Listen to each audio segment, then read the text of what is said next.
أما بعد فأعوذ بالله من الشيطان الرجيم بسم الله الرحمن الرحيم اتل ما إليك من الكتاب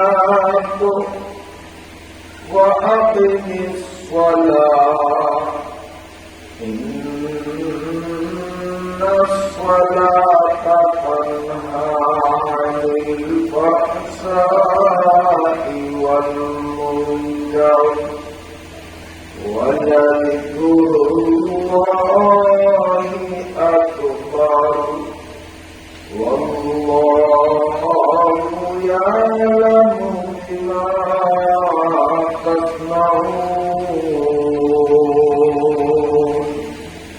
صدق الله مولانا العظيم وصدق نبينا الكريم ونحن على ذلك لمن الشاهدين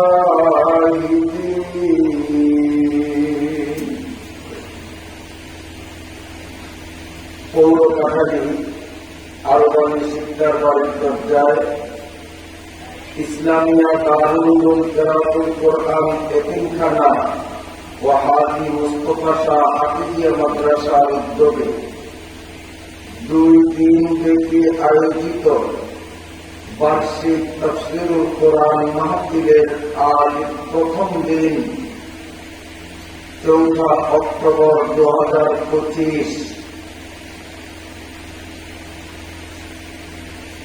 প্রথম দিনের শেষ অধিবেশনের সম্মানিত সভাপতি মুহতারাম উলামা হযরত তুলাবায়ে আজিজ সম্মানিত মুরব্বিগণ পবিত্র কোরআনুল কারীমের মহব্বতপূর্ণ অন্তর বিশিষ্ট আমার দ্বীনী ভাইরা, পর্দার আড়ালে অবস্থানরত পরমা শ্রদ্ধেয়া আমার মায়েরা, বোনেরা ও মেয়েরা, আমি আপনাদের সামনে পবিত্র কোরআনুল কারীমের 21তম পারার 1 নম্বর আয়াতটুকু তিলাওয়াত করেছি।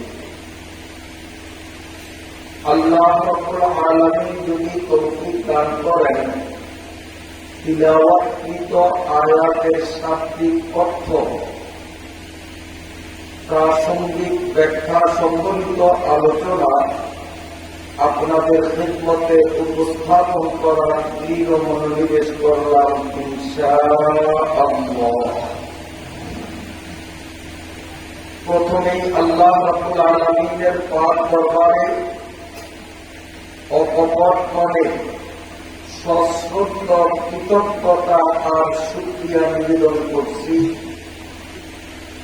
যিনি অত্যন্ত দয়া পরবশ হয়ে আমাদেরকে আদর ও মায়া করে কোরআনুল কারীমের জলসায় উলামা ইকরামদের সান্নিধ্যে রহমতের ফেরেশতাদের বেষ্টনীতে সুস্থ সবল দেহমন নিয়ে যথা সময়ে উপস্থিত হওয়ার সুবর্ণ সুযোগ দান করেছেন, সেই রব্বুল আলামিনের পাক দরবারে শুকরিয়া আদায় করব আলহামদুলিল্লাহ।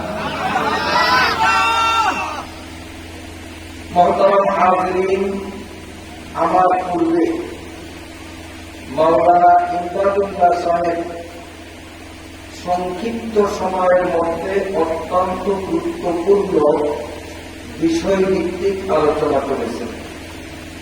আমার ইচ্ছে ছিল তার আলোচনা আরেকটু দীর্ঘায়িত হোক। আলোচনার মান অত্যন্ত ভালো। কোরআন এবং হাদিসের আলোকে খুব চমৎকার আলোচনা করতেছিলেন। তিনি আলোচনার একেবারে শেষাংশে আমাদেরকে ইঙ্গিত করেছেন, অনুরোধ করেছেন যেন বৈধ উপায়ে আমরা উপার্জন করি এবং হালাল উপার্জনের কিছু অংশ নিজের আর্থিক সঙ্গতি অনুপাতে আল্লাহর রাস্তায় দান করি। বলছেন না? সেই সাথে তিনি আরো একটি উপদেশ আমাদেরকে দিয়েছেন, সময় সুযোগ হলে আলেম উলামাদের মজলিসে বসা। কারণ চায়ের দোকানে যখন ইচ্ছা তখন বসা যাবে, আলেম উলামাদের মজলিসে মন চাইলেই যখন খুশি তখন বসা যায় না।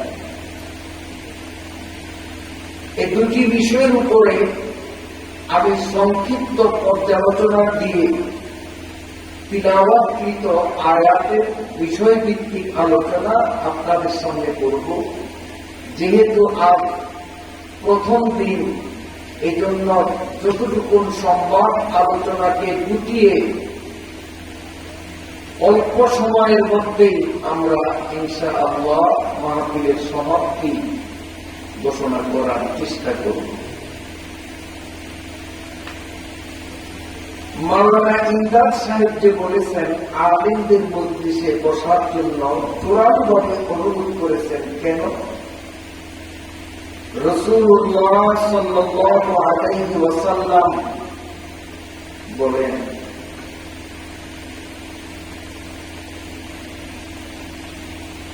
তোমাদের মধ্যে যে সমস্ত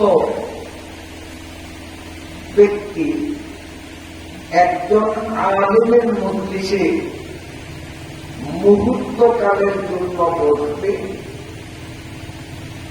আল্লাহ তাআলা তাকে 1 বৎসর নফল রোজা, 1 বৎসর দিন-রাত 24 ঘন্টা নামাজের মধ্যে থাকার সমপরিমাণ সওয়াব দান করবে।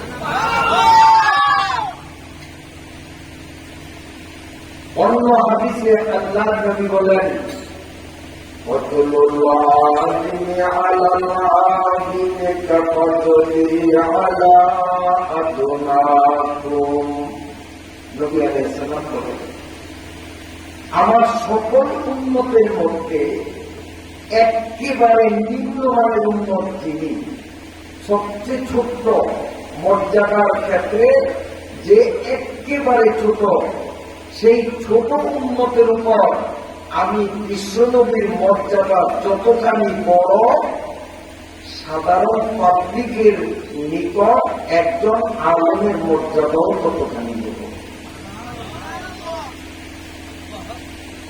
এই জন্য আলেম উলামাদেরকে মহব্বত করা এটা মুমিনের শান।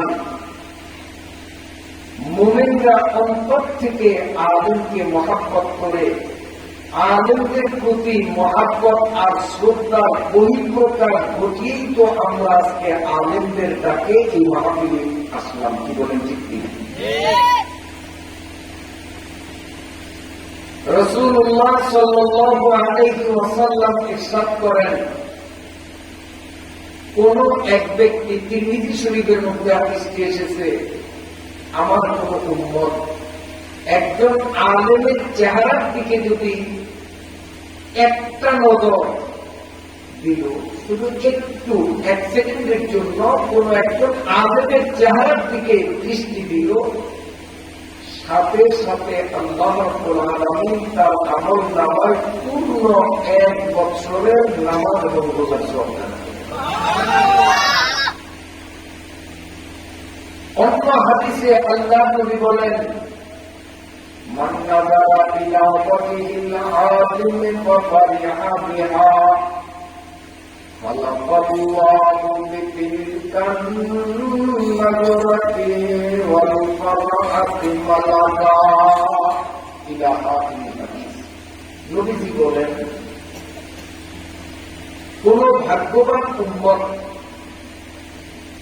একজন আলেমের চেহারার দিকে অন্তরের ভালোবাসা নিয়ে যদি তাকায়, একজন আলেমের বরকতি চেহারা দেখার সৌভাগ্য হয়েছে, এজন্য যদি মনে আনন্দ উপভোগ করে, আল্লাহ নবী বলেন যতক্ষণ আলেমের চেহারার দিকে নজর দিবে, প্রতি সেকেন্ডে সেকেন্ডে আল্লাহ তাআলা তার জন্য একজন একজন করে ফেরেশতা বানাই থাকবে। ইয়াসতাগফিরু লাহু ইলা ইয়াউমিল কিয়ামাহ। আলেমের চেহারার দিকে আমরা তাকাইব, আর সেকেন্ডে সেকেন্ডে ফেরেশতা তৈরি হবে।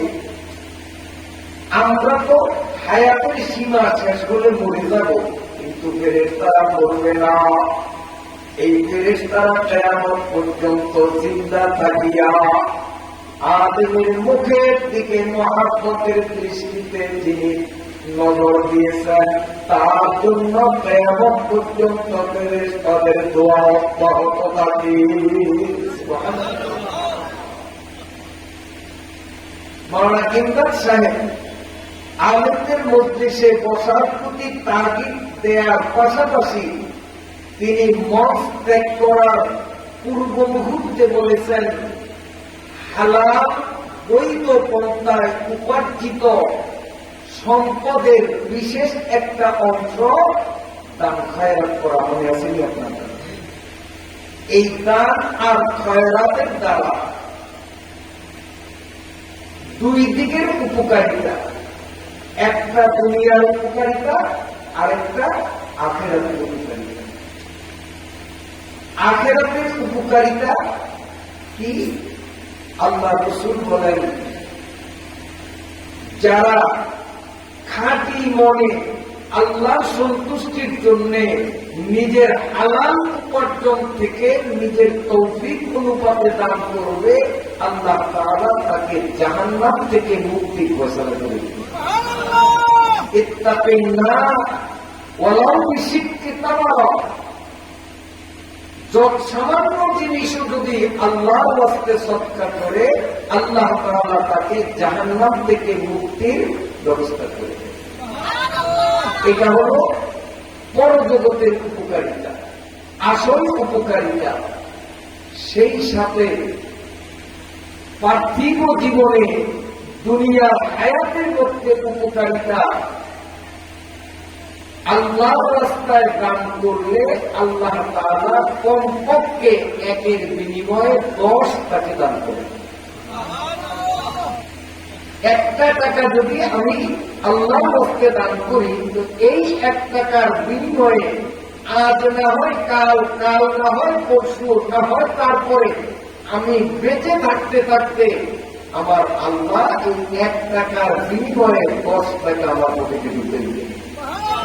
হালাল ভাবে, বৈধভাবে ঢুকে দিবে। মালে বরকত হয়। তার একটা এক্সাম্পল হাদিস থেকে আমি আপনাদের দেব। হাদিসের মধ্যে বর্ণিত আছে, রাসূলুল্লাহ সাল্লাল্লাহু আলাইহি ওয়াসাল্লাম সাহাবাদেরকে নিয়ে মজলিসে বসা। একজন ভিক্ষুক আসে, আইসা নবীর পাশে দাঁড়িয়ে খুব বিনয়ের সাথে বলতেছে, ইয়া রাসূলুল্লাহ, আমি একজন ভিক্ষুক, অভাবী মানুষ, আমাকে আল্লাহর রাস্তায় কিছু দান করুন। রাসূলুল্লাহ সাল্লাল্লাহু আলাইহি ওয়াসাল্লাম চিন্তা করলেন, ওরে যে কিছু দান করব সেই রকম অবস্থান তো আমার নেই, দান করার মতো কোনো কিছু নবীজির কাছে ছিল না। এজন্য নবীজি তাকে পরামর্শ দিলেন, বাবা তুমি একটা কাজ করো, আমার সাহাবী ওসমানকে চিনো, হুজুর ভালো করে চিনি, তুমি ওসমানের বাড়িতে যাও, গিয়ে ওসমানকে বলবে যে রাসূলুল্লাহ সাল্লাল্লাহু আলাইহি ওয়াসাল্লাম আমাকে পাঠাইছেন আল্লাহর রাস্তায় কিছু খয়রাত দেন, আমার ব্যাপারে দিও। ভিক্ষুকের কলিজাটা এত বড় হইল যে আজকে মোটামুটি খয়রাত পাবো, কারণ নবীজির রেফারেন্স দিয়ে উসমানের মতো বিশ্ব ধনীর কাছে যদি আমি আবেদন করি তা আমার জীবনে আর হয়তো ভিক্ষা করা লাগবে না। বড় কলিজা নিয়ে সে ওসমান রাদিয়াল্লাহু তাআলা বাড়িতে গিয়ে দেখতেছে ওসমান রাদিয়াল্লাহু তাআলা চাকর চেরাগের মধ্যে, আপনারা কপি কন্যা চেরাগ করেন, কপি চেরাগ, এই চেরাগের মধ্যে কেরোসিন তেল ঢালতেছে। কেবল এক ফোঁটা কেরোসিন মাটিতে কেন পড়লো? এক ফোঁটা মাত্র। এই এক ফোঁটা তেল মাটিতে পড়ার কারণে ওসমান রাদিয়াল্লাহু তাআলা তার চাকরকে খুব ধমকাধমকি করতেছেন। ভিক্ষুক লোকটা মনে মনে ভাবছে, নবীজি আর যদি লোক খুঁজে পায় নাই, আমি কি ক্ষয় রাখি? ওসমান তো তার চেয়েও বড় ক্ষয় রাখি। এক ফোঁটা কেরোসিনের জন্য যারা এত ঝামেলা, সে আবার কি দান করবে? আমি ওর কাছে ক্ষয় রাখ চাইয়া আমার মুখটারে নষ্ট করব। চলিয়া গেল। নবীজির সামনে গিয়ে যখন আমি আল্লাহর নবী বললেন, কিরে ভিক্ষুক, আমার ওসমান থেকে কি খয়রাত নিয়ে আসবেন, একটু কি আমাকে দেখাবে না? ভিক্ষুক বলে, ইয়া রাসূলুল্লাহ, আপনি আমার একটা কাছে পাঠাইলেন, ও তো আমার থেকেও বড় ভিক্ষুক। এক ফোঁটা তেলের জন্য সে যা করল, আমি চোখে দেখলাম, তাই আমি তার কাছে খয়রাত চাওয়ার প্রয়োজনীয়তা মনে করি না। আমি চাই না। আল্লাহ নবী জবাব দিয়ে বললেন, তোমার আমি বলেছিলাম আমার ব্যাপারে দিয়ে বলবো যে রাসূলুল্লাহ পাঠাইছেন আমারে খয়রাত দেন, যা বেটা আমার যা। ওই ভিক্ষুক বেচারা দ্বিতীয়বার ওসমান রাদিয়াল্লাহু তাআলা বাড়ির অভিমুখে যাইতেছেন, আর মনে মনে সংকল্প, খয়রাত তো দিবেই না, তারপরেও আমি তার কাছে খয়রাত চাইব, যাতে রাসূলুল্লাহর কাছে আর আমি হুমকির পাত্র না হই। নবীজিকে তো বলতে পারবো, ইয়া রাসূলুল্লাহ বলছিলাম আমার থেকেও বিশ্ব খয়রাত, একটু তো বলতে পারবো। আসলো ওসমানের বাড়িতে, আয়েশা দেখতেছে এবার তার অবস্থা আরো সিরিয়াস। বাড়ির দরজায় একটা তুলা গাছ, শিমুল তুলা, যে বালিশের আমরা তুলা দেখি, না? এই তুলা পাকছে, তুলা ফাইটা গেছে, আর বাতাসের তুলাগুলো পড়তেছে। হযরত ওসমান রাদিয়াল্লাহু তাআলা এইভাবে খাবার দিয়ে দিয়া বাতাসের থেকে তুলাগুলি খাইতে থেকে দিতেছে। তখন ওই ভিক্ষুক বেচারা মনে মনে বলে, নবীজি কি পাইল, কার কাছে আমারে পাঠাইল? ও তো আমার থেকেও সিরিয়াস ভিক্ষুক, বাতাসের থেকে তুলে খাইয়া নেয়, ও আমার কি খারাপ? ওর কাছে করার জানি না, আমার মুখটাই প্রচার ওর কাছে চাইলে। বলিয়া গেল নবীজির দরবারে। আল্লাহ নবী বললেন, কি খবর? ইয়া রাসূলুল্লাহ, আমি তার কাছে খয়রাত চাই নাই। কেন?